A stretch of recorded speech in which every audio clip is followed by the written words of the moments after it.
there is a lot of water in our atmosphere.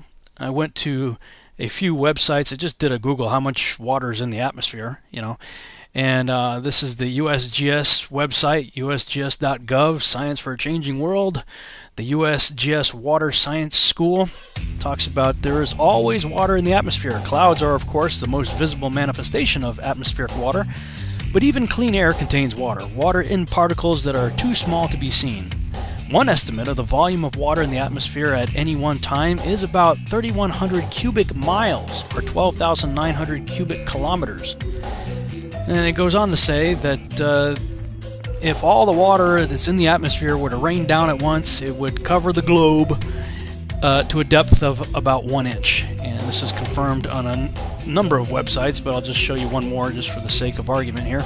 This is the Y Files, the science behind the news. They have an article, How Much Water is in the Atmosphere? It says, at any moment, the atmosphere contains an astounding 37.5 million billion gallons of water in the invisible vapor phase. This is enough water to cover the entire Earth, land and ocean, with 1 inch of rain.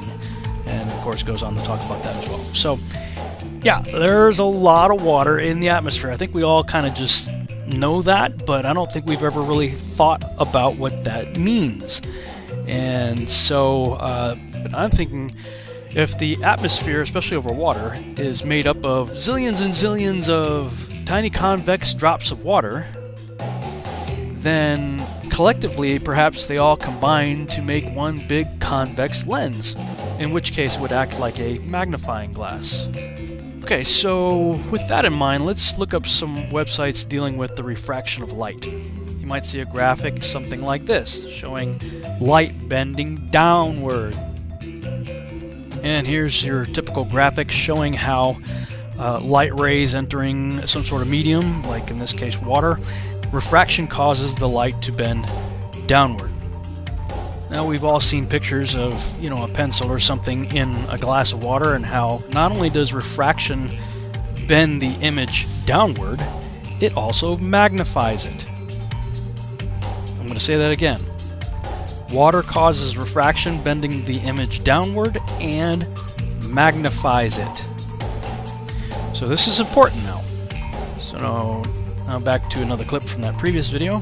The science is the same of that of a lens. Here's a simple example.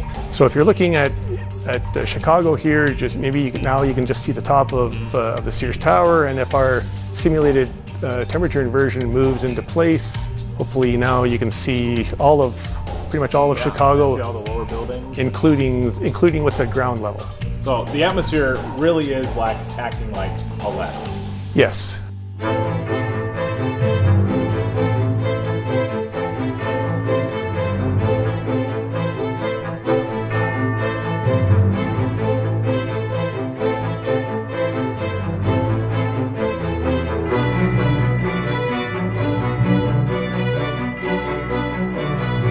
The science is the same of that of a lens. Here's a simple example. The atmosphere really is acting like a lens. Yes.